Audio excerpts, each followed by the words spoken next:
How would you paint your own self-portrait? Self-portraits, or selfies as we call it today, is a very modern idea whose practice goes back for centuries.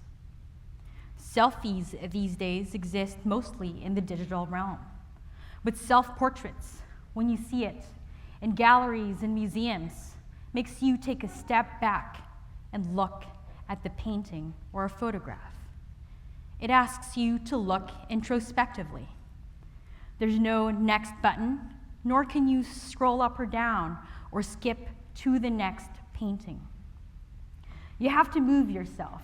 You have to move your body in relation to the objects in the room and in relation to the space around you.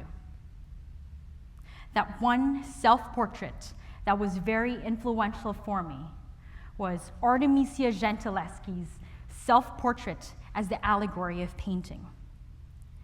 This image is powerful to me because it shows an image of a woman who went through a lot but kept on bouncing back.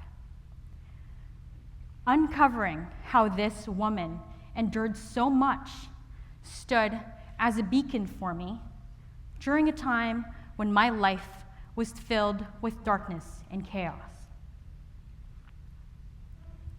Self-portrait as the allegory of painting shows the technical and personal difficulties that Artemisia endured as a woman. Women in the 17th century did not have a place in society. And to put that into historical context, the 17th century is the 1600s. And when we think about the 1600s in art history, we think about that as the transitional time between the late Renaissance and the Baroque. But when we think about the Renaissance, the artists who come to mind are Leonardo, Michelangelo, and in the Baroque, Bernini. It's not often that we think about women artists because they were pushed to the margins. They were not considered to be part of the main Renaissance, and they were branded to have their own Renaissance, which was called the other Renaissance. Now, could they be more explicit than that? Women in the 17th century were properties of men, fathers, husbands, brothers. They did not belong in the public sphere, and they belonged only in the domestic realm where they cooked, cleaned, and took care of the household. Does that sound familiar to you? For a woman to have her own practice, let alone to have her own profession during the 17th century, was not allowed. And by virtue of doing what we're not supposed to, one becomes marginalized. For a woman to have her own practice, let alone be an artist, it wasn't her place. Women were forbidden to do any of that.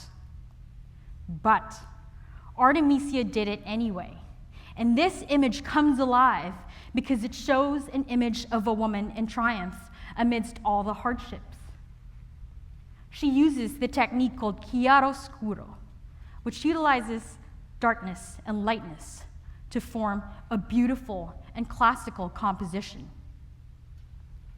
She uses foreshortening to paint a highly realistic and difficult angle, showing herself in action, showing herself in the act of painting, and by extension, in the act of changing herself and women's identity as an influential part of society.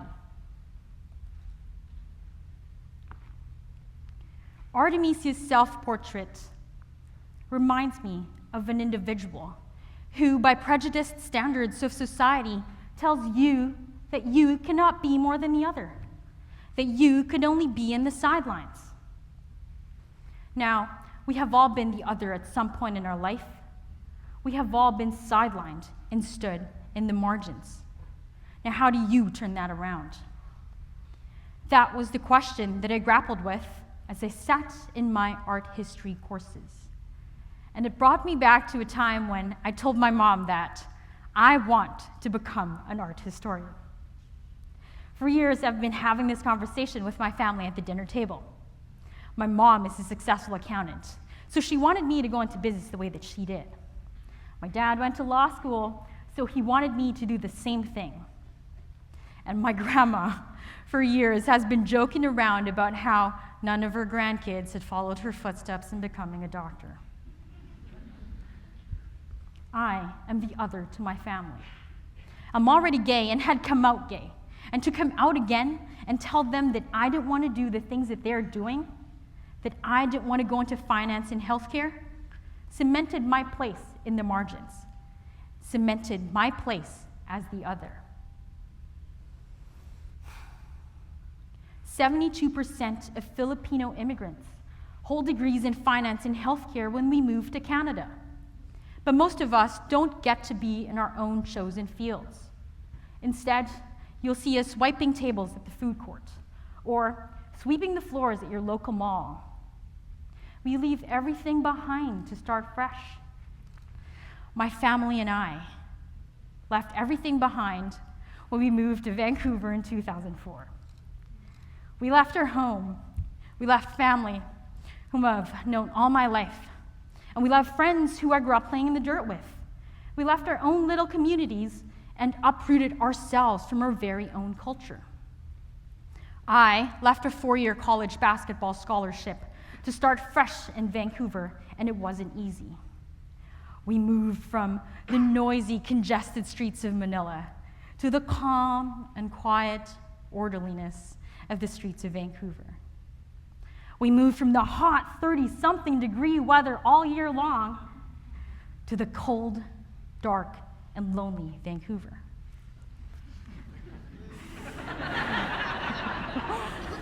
And that was the start of my transition to life here, cold, dark, and lonely. Even though I was with my family, I felt alone. Even though Vancouver was orderly compared to the streets of Manila, I felt like my life was catapulted into chaos and that someone had painted my own self-portrait and I couldn't recognize it. I didn't have any friends, I didn't have my community, and most of all, there weren't many places I could play basketball in. Picture that. That was my self-portrait as a young immigrant. Uprooted from my own home, displaced from the community that I've been part of for so long. For the first few years of my life, I lived it as an outsider here in Vancouver. But after a few years of living in isolation, I decided to reach out to the online queer community. And I met up with a bunch of people just off the park at Commercial Drive. Now, Commercial Drive is this inclusive, hippie-ish area that is a hotbed for underground culture in Vancouver. Some of us were new to this town, and some of us were trying to figure out our own identity. Most of us were trying to find our own sense of community, and our way of doing that was through traveling. We did hiking trips, surfing trips, and snowboarding trips. And it was fun, but costly. But being queer in the mid-2000s meant that we didn't have the same resources as we do now. Now we have queer sports, basketball, softball, volleyball, queer running clubs, and my favorite, even the Queer Arts Festival. But back then, we didn't have those things. And the environment that fostered and nurtured the queer community was the partying and clubbing scene. And as I was getting deeper and deeper into the partying scene, I also started playing college basketball. Suddenly, I had friends here, and I was playing basketball again. My self-portrait changed from something that was dark to something that was a little bit more colorful. I felt less and less as an outsider, and for a moment, I felt like I belonged. I was finally doing what kids in their early 20s were supposed to be doing, which was clubbing, partying, and giving my youthful body a run for its money. During the day, I'd run track for 2 hours, and another 2 playing basketball. At night, I'd go out, Repeat that many times a week. During the weekends, I'd hike the grouse grind with my teammates, and then spend the rest of the day getting wasted at Wreck Beach. Now, grouse grind is that mountain that you see across the water, and instead of taking the gondola up, you climb 2,830 excruciating steps to get on top of the mountain. And Wreck Beach is that beautiful nude beach off of UBC with diverse groups of people hang out, with their bits hanging out. But even though I had friends here and I was playing basketball again, I still felt like an outsider. Sometimes people would ask me the question of, "Where are you from?" And proudly I answer, "I'm from Manila. I've spent half my life there and half of my life here." And then they reply with, "But your English is so good." And that always felt like a backhanded comment to me because it implies that I don't belong here. It's as if someone like me cannot act or speak the same way. Even in basketball, it was great to be playing basketball again, but college teams can be very homophobic, that I was careful not to act too much of a lesbian or not to look someone the wrong way in the locker room, especially at a time when saying, "That's so gay," was the thing to say. But even if it wasn't okay, we all remained silent. So I hung around with shallow friends and homophobic individuals because I was looking for external validation, and I was hoping that being externally validated would paint my own self-portrait, but it never did, and it came at a cost. I tore my left ACL playing basketball at Capilano University. For those of you who don't know what an ACL injury is, it's a career-ending injury for most of us. It takes 6 months to a year from the point of injury to surgery to rehab. And most of us don't go back to playing competitively again. And just like that, with one swooping motion, my self-portrait turned from something colorful to darkness once again. And I felt like a failure. I was failing my university courses, and I was a failed athlete. But most of all, I felt like a failure to my family, who had given up so much to get me here. Darkness forced me to take a long, hard look at myself through the tradition of self-portraiture. And it reminded me of Artemisia's self-portrait, that being different and being the other, failing and not succeeding, are places where we can undo ourselves. Being in the margins opens up creative, cooperative, and surprising ways of being in the world in relation to one another.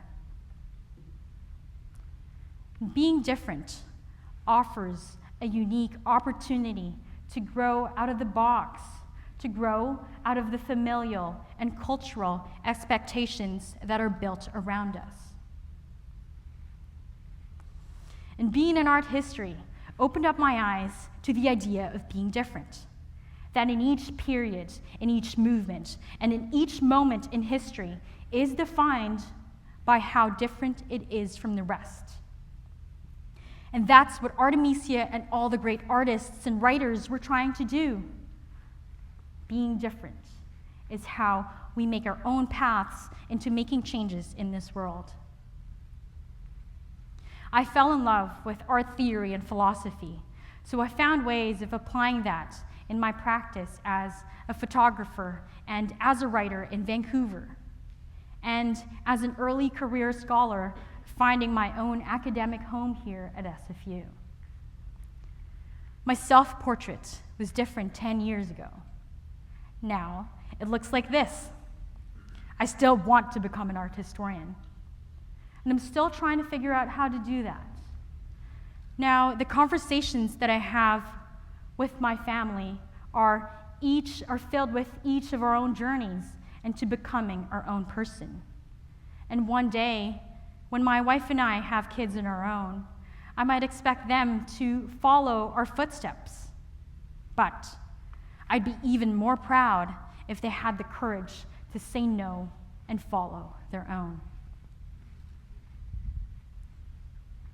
Self-portraiture is a cumulative representation of what we've done and what we've become.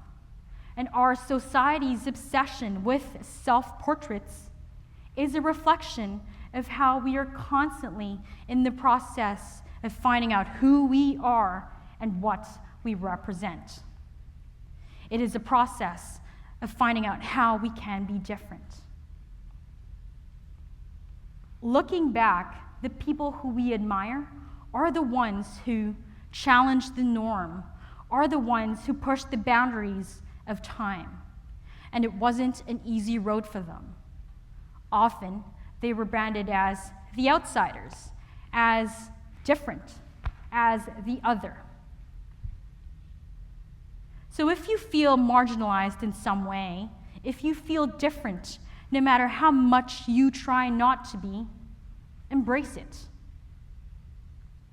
And remember that being the other is the place where change and transformation begin. Be courageous in the pursuit of your own self, and be unrelenting in painting your own self-portrait. Thank you.